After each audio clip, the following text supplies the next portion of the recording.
Hey guys, welcome to the Cinema Corral. This is the section of my YouTube channel where I talk about the latest releases. In this video I'm talking about the movies that came out the weekend of May 31st, 2019. That includes The Tomorrow Man, Rocketman, Godzilla King of the Monsters, and Ma. So let's get started. Let's start with Godzilla King of the Monsters. I gotta say right off the bat, I was really excited for this film. It's Godzilla, he's fighting a bunch of monsters. I mean, it's classic Godzilla. I gotta say I was really disappointed in this one. The fights themselves are cool. Let me get that out of the way. The fights are awesome. If you are a Godzilla fan, if you are a kaiju fan, you're going to love the fights in this one. There's some awesome battle stuff going on here. The sound design is incredible. See, this is the kind of movie that you watch on the big screen because of the spectacle. The music is great. There's some beautiful visuals going on. The monster stuff is the greatest part of this film. The rest of it, not so much. The characters are dull, the dialogue is bad, the plot makes no sense, characters are stupid. It's just a series of illogical events to get from one monster fight to the next. And I know a lot of people are saying, well, yeah, I know we don't go to Godzilla films for the actual story, we just want to watch the monsters fight. And yeah, that's fine, but that's no excuse for this script to be as bad as it is. Yeah, a lot of the classic Godzilla films, their stories are pretty trash, but they're also very rooted in pulpy science fiction kind of stuff.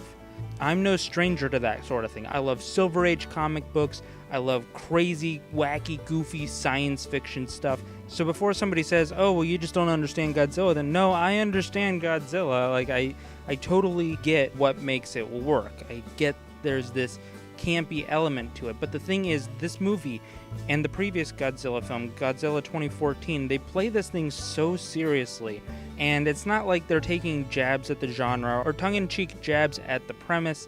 They're playing it straight. By the tone that they have set, you would expect a tight, cohesive, well-thought-out script that makes sense, that has characters that make rational decisions, that have characters that are compelling and complex.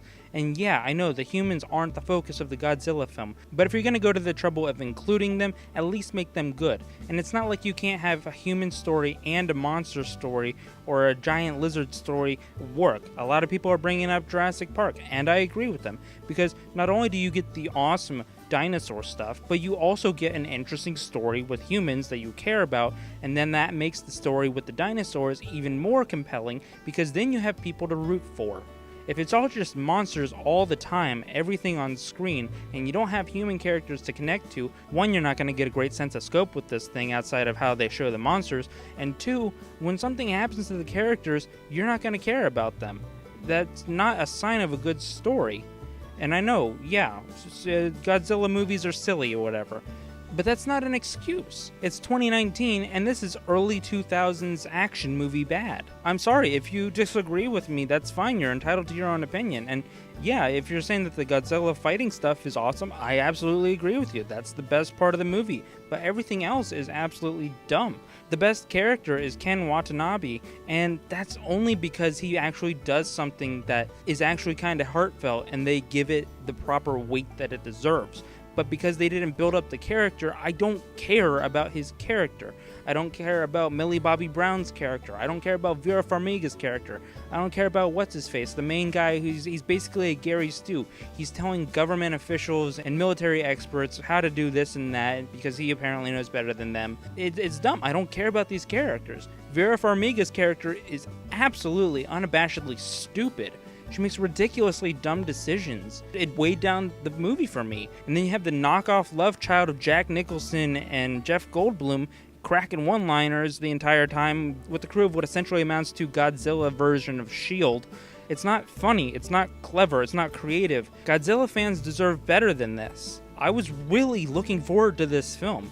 The cinematography was gorgeous. That first trailer we got with the classical score was just breathtaking. And then we got this, and it feels like the human story was an afterthought, and yeah, I know people are just going to go see the monsters anyway, but just because you have monsters and spectacle in your movie does not mean that you don't have to put any effort into the script. I'm going to have to go ahead and give this a C-. It's not completely unwatchable. If you're a Godzilla fan, you're going to get something out of this. It's just, the script is trash. Next up, we have the thriller/horror called Ma with Octavia Spencer. This is through Blumhouse. I saw the previews for this thing a couple times, and I really wasn't digging the concept, but I watched the movie and I ended up really loving it. Don't get me wrong, this movie is also really bad. Characters make stupid decisions. There's a lot of really dumb, bad, awful first draft level dialogue. There's nothing particularly special about the sound design or the cinematography or the editing, but Octavia Spencer just chews the scenery in this thing.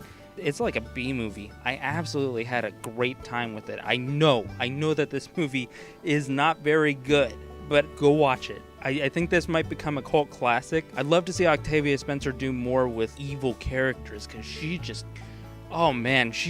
really into it in this film. Think more thriller on this one than horror. I know that they try to sell this as a horror film. It's really more of a thriller, and there are some things that really work.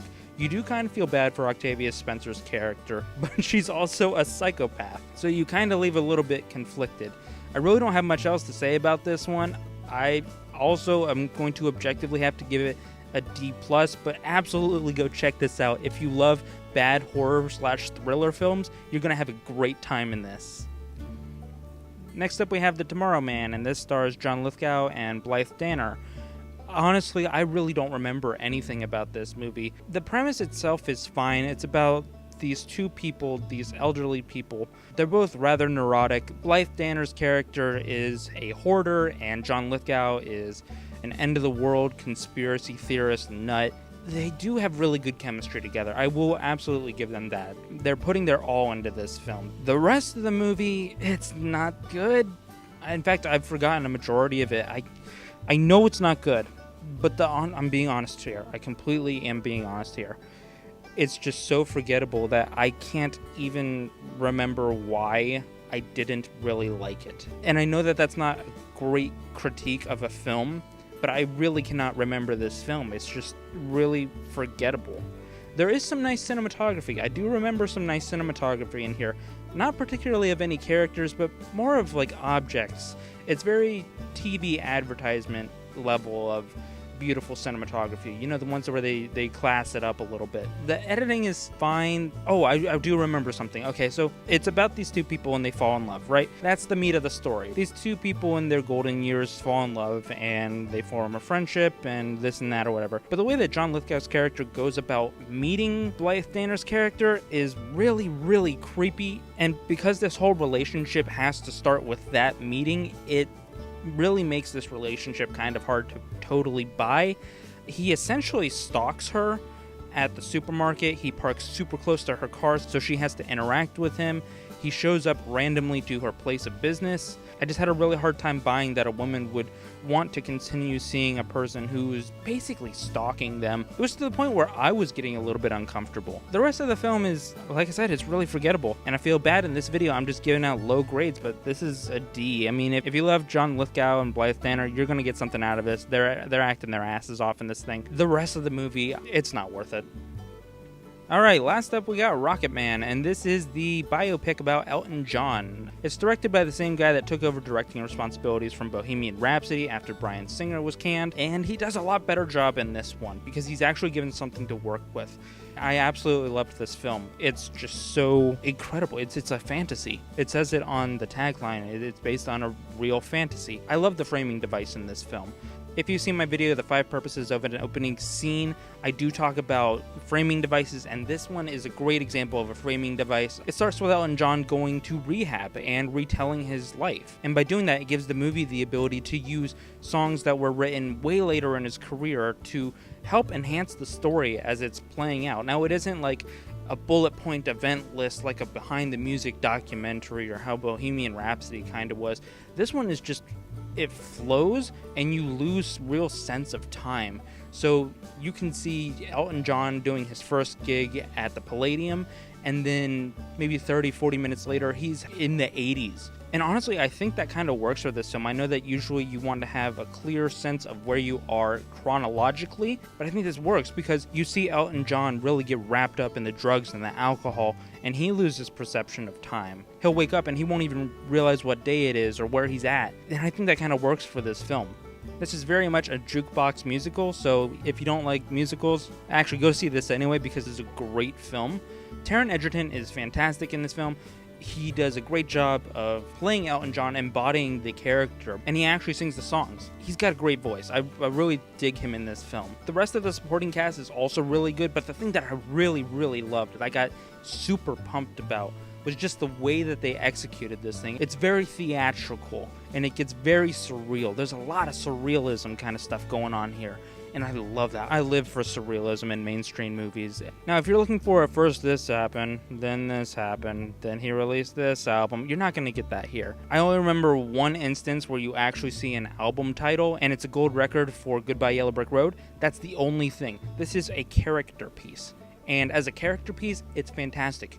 You sympathize with Elton John. You want to see him succeed. You want to see him turn his life around. You want to see him become a better person. When he gets his big break, you feel ecstatic for him. When you see it all crumbling down, when you see how empty he is inside, your heart breaks for this man. And that's fantastic storytelling. Honestly, I hope this gets a nomination for at least something. The costume design is fantastic. The cinematography is pretty awesome. The editing's great. The cast is amazing. It's all there. If you're an Elton John fan, if you're a casual fan, you're going to get something out of this movie. This is what rock biopics should be like. I'm giving this an A.